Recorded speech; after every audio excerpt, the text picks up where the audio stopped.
হে নমস্কার বন্ধুরা, আশা করি তোমরা সবাই খুব ভালো আছো। তো আজকে আবার একটি নতুন রেসিপি নিয়েছি। এই রেসিপিটা হচ্ছে ছোলা আর পটলের রেসিপি।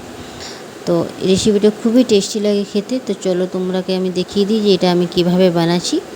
তো সবার প্রথমে এখানে ছোলাগুলোকে একটু নুন হলুদ দিয়ে প্রেসার কুকারের মধ্যে সিদ্ধ করে নেব। ছোলাটা সিদ্ধ হতে হতে এখানে আমি সমস্ত জিনিসগুলো রেডি করে নেব। তো প্রথমে এখানে আমি পটলটাকে ভালো করে ছুলে নেব। আর এখানে আমি পেঁয়াজটার খোসাগুলোকে এখানে ছুলে রেখে নেব। পেঁয়াজটাকে এভাবে লম্বা লম্বা কুচি কুচি করে কেটে রেখে নেব। তারপরে এখানে পটলটাকে আমি কেটে নেব। পটলটার ভিতরটা যদি পেকে যায় তাহলে বিচিগুলোকে বেরিয়ে এরকম আলুর মতো লম্বা লম্বা করে কেটে ওটাকে রেখে নেব। আর এখানে আমি নিয়ে নিয়েছি একটা ক্যাপসিকাম। এখানে ক্যাপসিকামের ভিতরটা একটু দাগ বের হয়েছে। তো ওই দাগটাকে ওখানে মানে ওই যেখানটা একটু খারাপ হয়েছে ওটাকে ওখান থেকে সরিয়ে দিয়ে নিয়ে ওটাকে আমি কুচি কুচি করে কেটে রেখে নেব।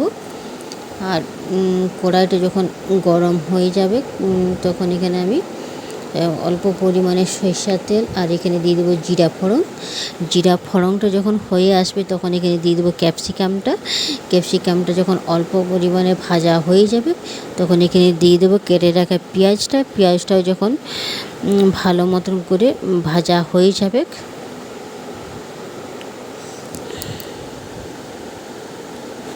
তারপরে এখানে আমি দিয়ে দেবো এখানে কেটে রাখা পটলটা। আর এখানে দিয়ে দেবো অল্প পরিমাণে নুন, যাতে পটলটা খুব তাড়াতাড়ি সিদ্ধ হয়ে যায়।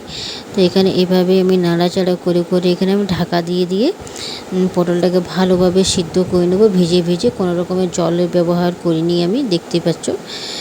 তো এখানে যখন পটলটা হয়ে যাবে মানে সম্পূর্ণভাবে ভাজা হয়ে যাবে তখন যে ছোলাগুলোকে আমি প্রেসার কুকারে সিদ্ধ করেছিলাম সেই ছোলাগুলোকে আমি ওই কড়াইটাতে দিয়ে দেবো। তারপরে এখানে দিয়ে দেবো হলুদের গুঁড়ো, ধনা গুঁড়ো, জিরে গুঁড়ো, লঙ্কা গুঁড়ো আর এখানে অল্প পরিমাণে গরম মশলা দিয়ে ভালো মতন করে মিক্স করে নেব মশলাটাকে। আর এখানে ঢাকা দিয়ে দেবো।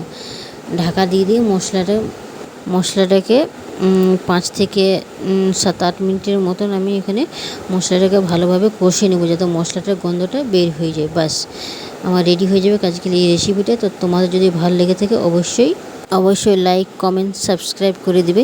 তো এটা খুবই টেস্টি লাগে খেতে। তো অবশ্যই একবার ট্রাই করে দেখবে তোমার ওটা বাড়িতে। তো আজকের মতন টাটা বাই বাই, দেখা হবে একটি নতুন রেসিপির সাথে।